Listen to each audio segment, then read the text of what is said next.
దేవరాగం జ్ఞానయోగం వ్యాసపీఠం బహువేదశాస్త్రం బోధామృతహిత శ్రీమన్నారాయణం శివగౌరీ సంభాషిత సకల పురాణం అష్టాక్షరి పంచాక్షరి మంత్రావరణం అఖిల దేవతా సంస్తుతి పారాయణం జయ మంగళకరమీ ప్రవచన శ్రవణం అనుదినము శుభము సుఖము జీవన గమనం దేవరాగం జ్ఞానయోగం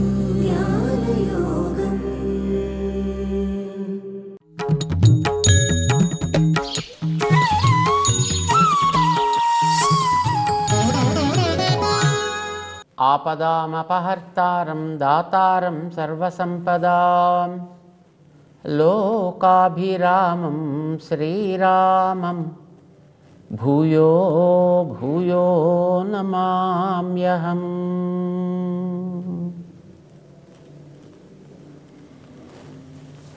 జై శ్రీమన్నారాయణ.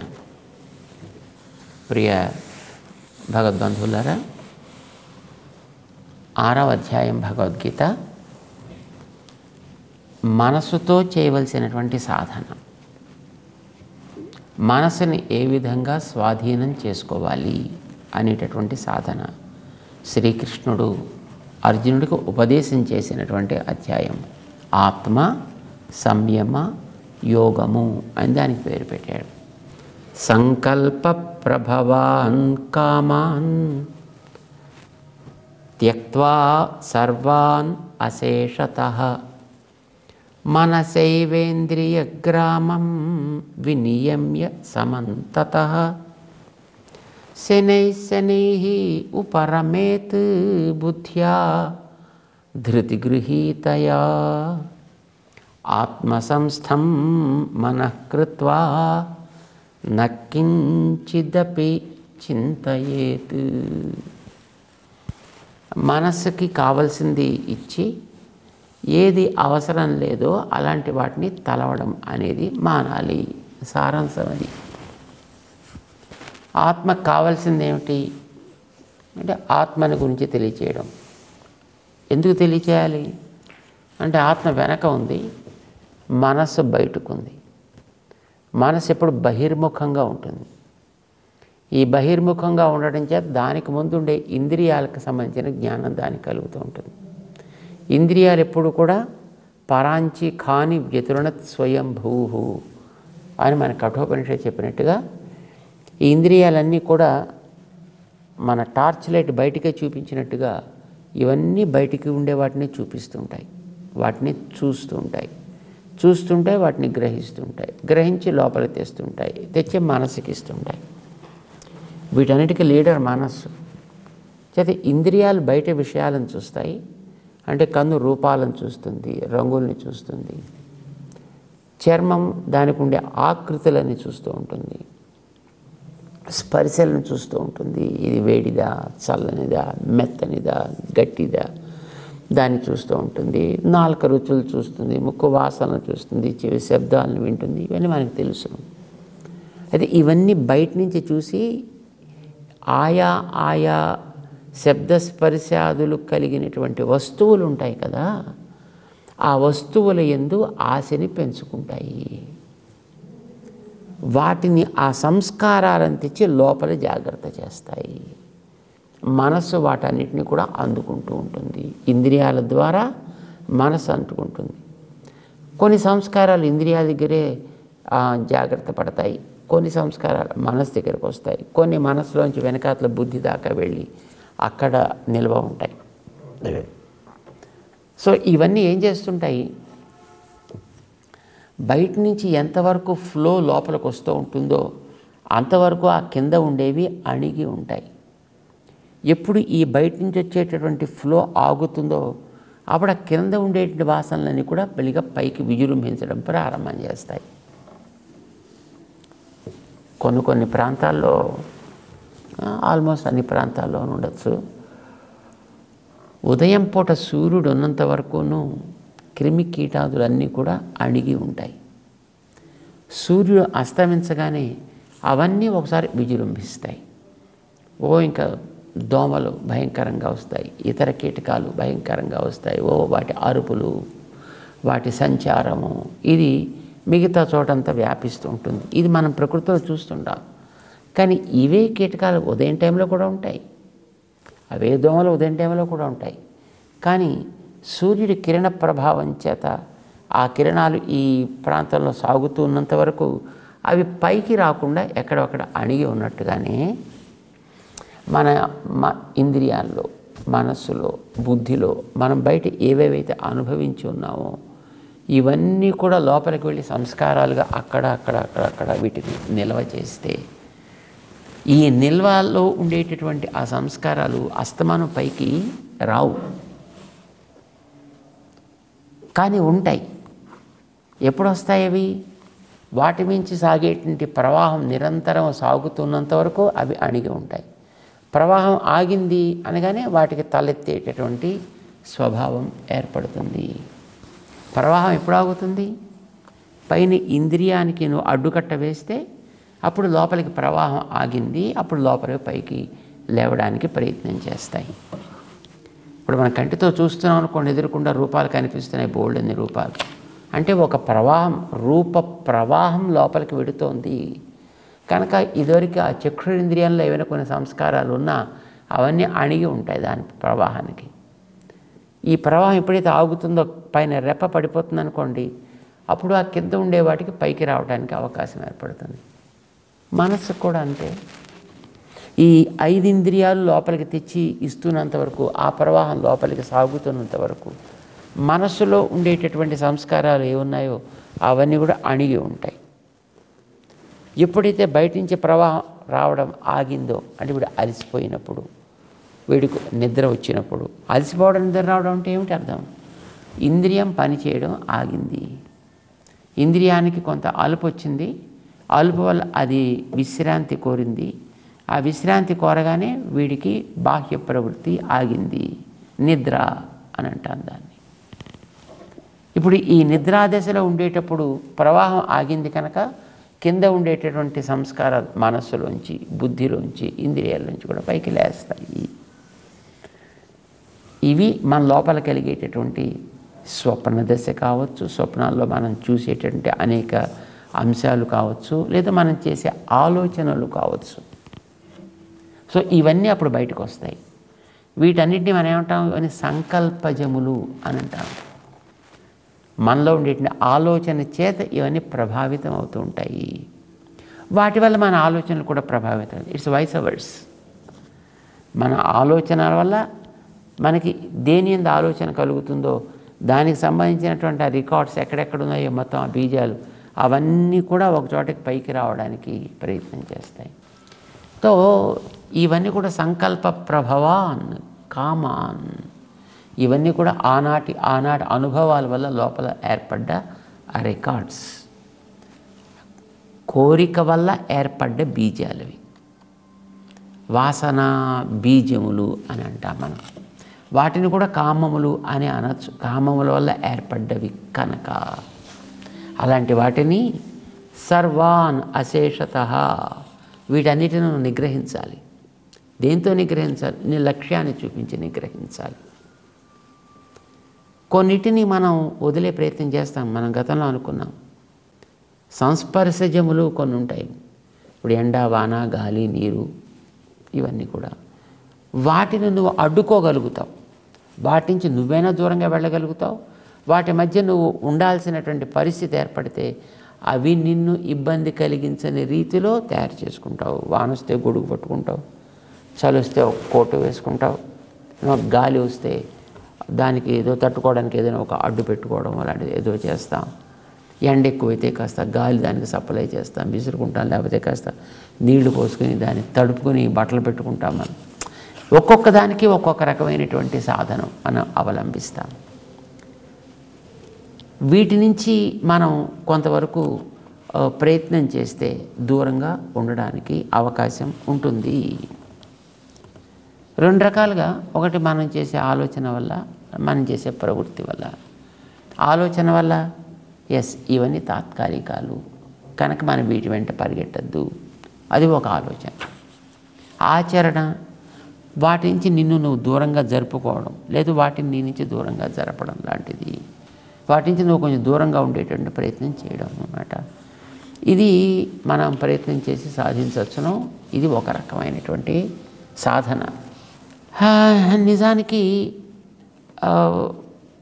బంధువుల వల్ల కొన్ని ఏర్పడుతుంటాయి సంస్పర్శజ్యములు అని అంటాం. కొన్ని వదలాల్సినవి ఉంటాయి, కొన్ని వదలకూడని ఉంటాయి.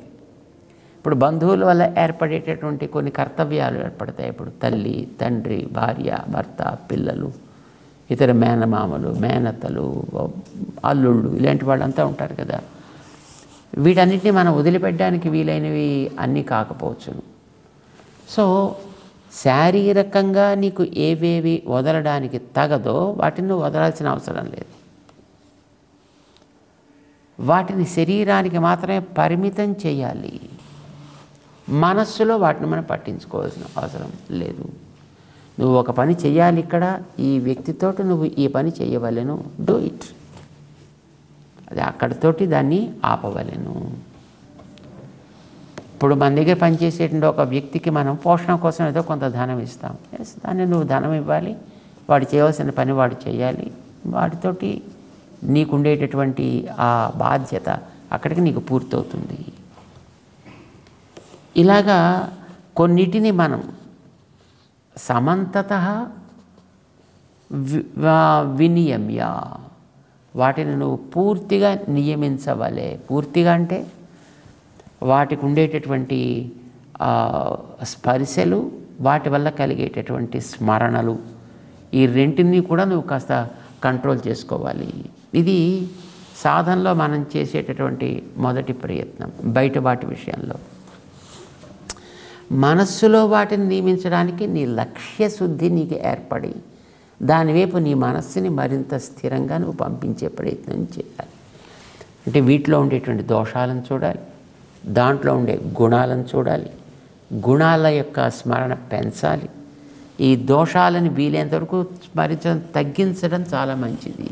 సాధారణంగా ఏదో దోష స్మరణ చేత వస్తువును దూరంగా పెడదాం అని దాంట్లో ఉండే దోషాలు ఎక్కువ చూడడం ప్రారంభించామనుకోండి, అది కూడా ప్రమాదమే. వదిలే ఉద్దేశంతో మనం దోషాలని స్మరించినా ఆ స్మరణ వల్ల మనలో ఏర్పడేటువంటి భావన, అతిశయం, వాటికి మళ్ళీ మనం అటాచ్ అయ్యేట్టుగా చేయడానికి ప్రమాదం ఉంది.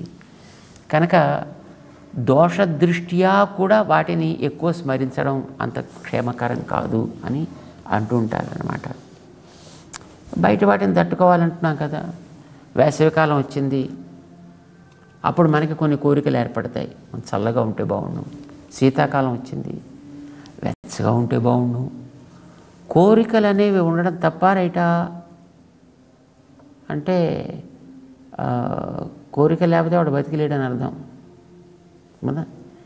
వాడికి చలి వచ్చింది తెలియలేదు, వేడొచ్చింది తెలియలేదు, నీళ్లు పడుతున్నాయి తెలియలేదు అంటే వాడు బతికిలేడని అర్థం. కోరికలు ఉంటాయి, ఉండాలి కూడా.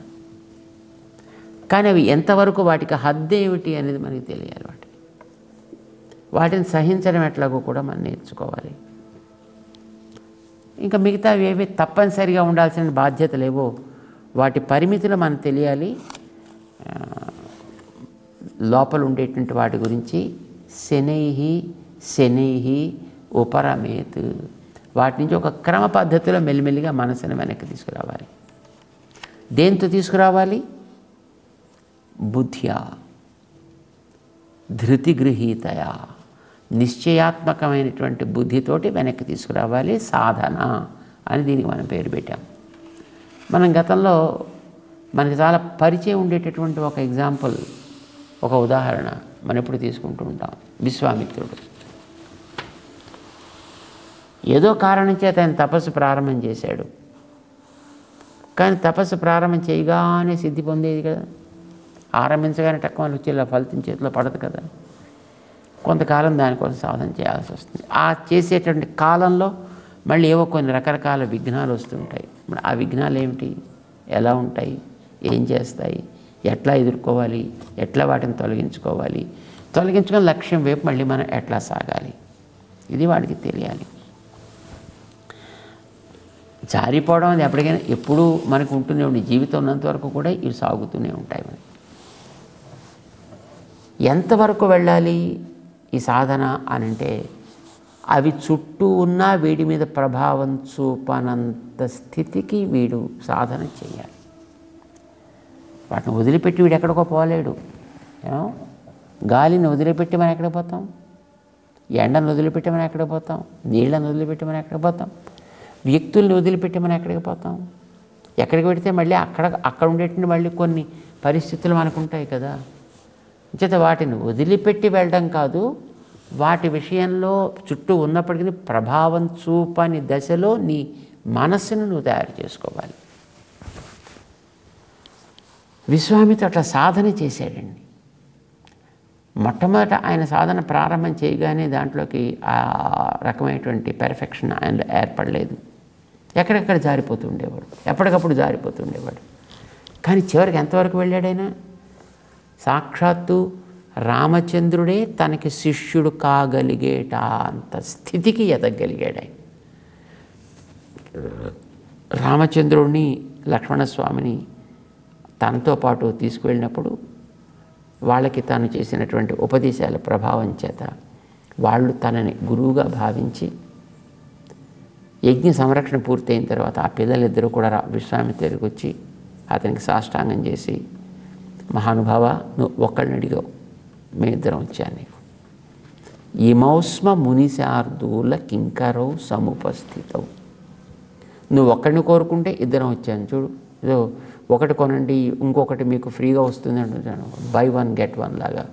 నువ్వు ఒకటి అడిగితే మేము ఇద్దరం వచ్చాం. ఆ వచ్చిన వాళ్ళని కూడా నువ్వు ఎలా చెబితే అలా వినగలిగేటట్లుగా మేము వచ్చాం. సముపస్థితవు, నీ ఇష్టం, ఏం కావాలంటే ఎలా కావాలంటే అలా నువ్వు ఆజ్ఞాపించవయా, ఏమీ సంకోచమే నీకు అక్కర్లేదు. నీ శిష్యులం అయ్యాం కనుక మళ్ళీ మా నాన్నగారికి తీసుకెళ్ళి అప్పగించేయాలేమో అనేటువంటి నీకు ఆలోచన కూడా అవసరం లేదు. ఆజ్ఞాపయ యథేష్టం వై శాసనం కరవావ కిం. ఈ మాట ధైర్యం ఇచ్చి విశ్వామిత్రుడికి తీసుకుని బయలుదేరి వెళ్ళాడు. ఆయన మిథిలా నగరానికి వెళ్ళాడు.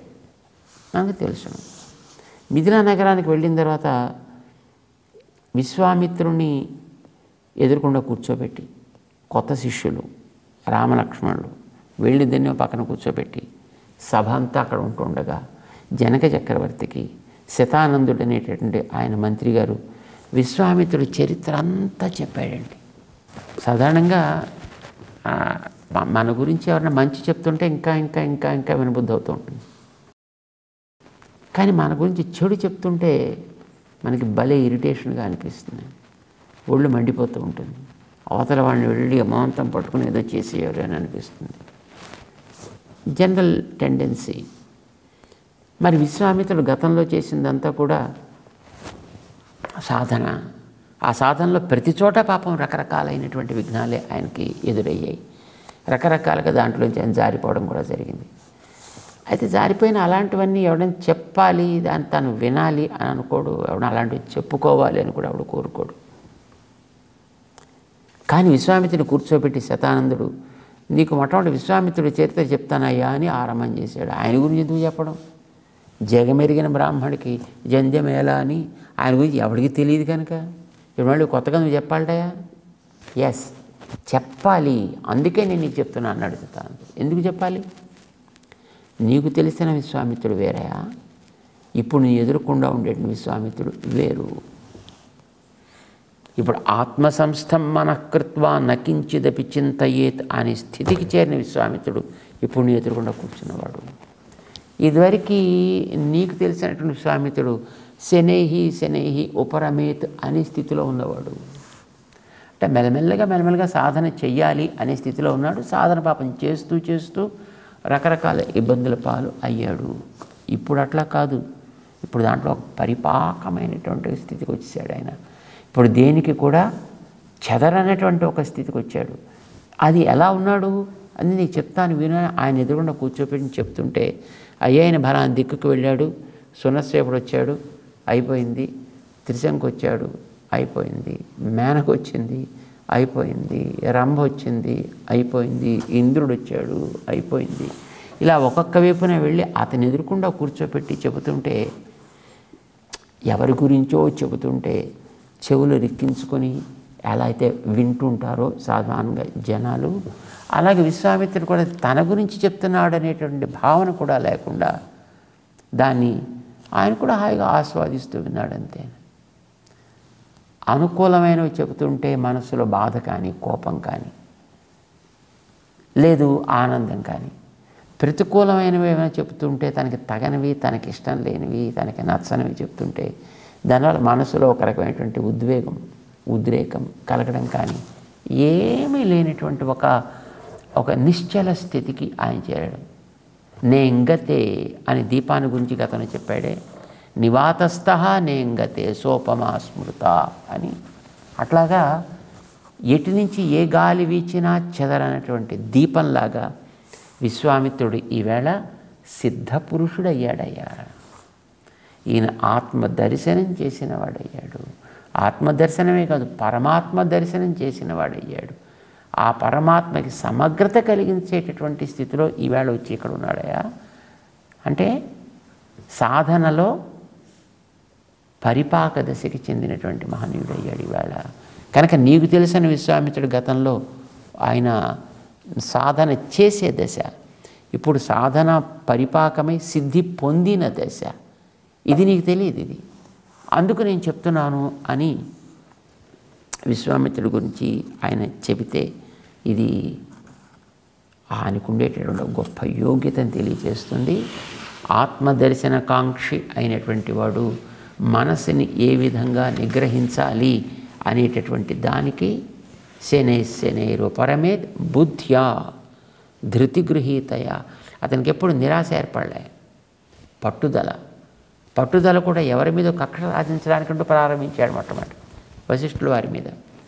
కానీ అది వశిష్ఠుల వారి మీద ప్రారంభించింది క్రమంగా మారి వశిష్ఠుడికి తాను అనుకూలుడై వశిష్ఠుణ్ణి కూడా తాను తనకి మార్గదర్శకుడుగా స్వీకరించి సాక్షాత్తు రామచంద్రుడికే తను గురువు అవ్వగలిగేటంత గొప్పవాడు, అంత స్థితికి ఎదగలిగాడు ఆయన. అసలు గురువు వశిష్ఠుడు, కానీ వశిష్ఠుడు చేసిన ఉపదేశం కంటే కూడా అతనికి అతి ప్రధానమైనటువంటి అతను చేయాల్సినటువంటి పనికి కావలసినటువంటి ఏ విద్య అయితే అవసరమో ఆ విద్యని తానివ్వగలిగేటటువంటి యోగ్యతని పొందాడు విశ్వామిత్ర మహర్షి. చేసిన సాధనకి పెట్టుకున్న లక్ష్యానికి ఫలితంగా, అంటే మొట్టమొదటి ఏ విధంగా చేసినప్పటికీ కూడా అది ధృతిగృహీతమైనటువంటి బుద్ధితోటి ఆయన చేయడం చేత, తన మనస్సుని అక్కడ నిలకడగా పెట్టుకోవడం చేత, ఇతరమైనటువంటి చింతనలన్నీ మానివేయడం చేత ఆయన ఆ సిద్ధిని పొందగలిగాడు. అర్జున, ఇది మనకు అవసరమయ్యా. నీకు కూడా ఆ సిద్ధి కావాలి. నీకు ఇట్లా ఇతరమైనటువంటి చింతనలు వస్తున్నాయి. వాళ్ళు గురువులు అంటున్నావు, వీళ్ళు ఆచార్యులు అంటున్నావు, వీళ్ళు బంధువులు అంటున్నావు, యుద్ధంలో నరకం వస్తుంది అంటున్నావు, స్వర్గం వస్తుందని అంటున్నావు. ఇవన్నీ ఉంటాయి. కానీ ఇవన్నీ దేనికి సంబంధించినవి? ఇవన్నీ సాంస్పర్శికాలు. కానీ వీటి వెనకాతలు ఉండేటువంటి సంకల్పజం నీకు కావాల్సింది ఏమిటి? ఆత్మ సంస్థం మనః కృత్వా న కించిదపి చింతయేత్. నీ లోపల మనస్సులో దాన్ని స్థిరంగా పెట్టు. ఆత్మ దర్శనమే లక్ష్యం అని పెట్టుకో. ఇతరమైన ఏం వచ్చినా వాటి గురించి పట్టించుకోవడం అనేటటువంటిది మాను. ఇప్పుడు సాధన చేయి. ఇది అర్జునుడికి శ్రీకృష్ణుడు 24-20 శ్లోకాల్లో గతంలో తను చెప్పిన దాని అంతటినీ ఒక చోటకి తీసుకొచ్చి సూక్ష్మంగా అతనికి ఇచ్చాడు. ఆయన విన్నాడు ఇదంతా. అర్జునుడు చాలా బాగుంది, నువ్వు చెప్పింది చాలా సింపుల్గా ఉందా, ఏమీ ఆలోచించద్దు, చక్కగా దాన్నే ఆలోచించు, దాన్ని నిశ్చయం చేసుకో. ఇదేం సులభం అనుకుంటున్నావు నువ్వు? మనసు అంత ఈజీగా మాట వింటుంది అనుకుంటున్నావా? నువ్వు చెప్పినట్టుగా అట్లా నడుస్తుంది అనుకుంటున్నావా? ఇది చాలా కష్టం కృష్ణ. మనసు పరిపరి విధాలుగా ఎన్నింటి మీదకో పోతుందయా. చూడండి, మనం కొంతమంది పిల్లల్ని తీసుకుని ఎక్కడికైనా బళ్ళో చేరుద్దామని పెడితే వాడికి ఇటు పారిపోయి అటు పారిపోయి ఇక్కడికి వెళ్ళిపోయి అక్కడికి వెళ్ళిపోయి చేతిలో పోసుకున్న పాదరసం అందకుండా ఈ వేళ్ల మధ్యలోంచి ఇటోటి కిందకి జారిపోయినట్టుగా ఇలా పోతుంటారు. అంతకంటే దారుణం ఈ మనస్సు యొక్క స్థితి. అనుకుంటాం మన ఇక్కడే కూర్చుని ఇలాగే ఏమైనా సరే నిశ్చలంగా చేయాలి అని. కానీ తీరా చేసి కళ్ళు తెరిచేటప్పటికి మనం ఎక్కడ ఉంటామో తెలియదా? ఎన్ని రకాల ఆలోచనల్లోకి అది వెళ్ళిపోతుందో తెలియదా? మరి దీన్ని ఏం చేయాలి, ఎట్లా చేయాలి అని అడిగాడు. దానికి సాధన ఏం చేయాలి, ఎలా చేయాలి? ఇది మనందరికీ వచ్చే సాధారణమైనటువంటి ఒక సమస్య. ఏమిటోనండి, పూజలో కూర్చుంటాం కానివ్వండి, ఆ పూజ తప్ప మిగతా అన్ని జ్ఞాపకం వస్తాయండి. అప్పుడు అదే పాఠం మీద కూర్చుంటామండి, పాఠం తప్ప మిగతా అన్ని జ్ఞాపకం వస్తాయి. అసలు ఏవే వద్దనుకుంటా అవన్నీ అప్పుడే వస్తాయండి అవన్నీ. ఇది మనందరికీ ఉండేటువంటి ఒక కామన్ సమస్య. దీన్ని ఏం చేయాలి? మనకి సమస్యలు చెప్పడం కాదు కదా కావాల్సింది, సమస్యకి సమాధానం కావాలి. దాన్ని ఎట్లా మనం అనుకూలపరుచుకోవాలి అనేటటువంటిది కావాలి. 26వ శ్లోకంలో అద్భుతమైనటువంటి దానికి ఒక మంచి సొల్యూషన్, ఒక మంచి ఉపాయాన్ని శ్రీకృష్ణుడు ఇస్తున్నాడు. తెలుసుకుందాం దాన్ని. జై శ్రీమన్నారాయణ.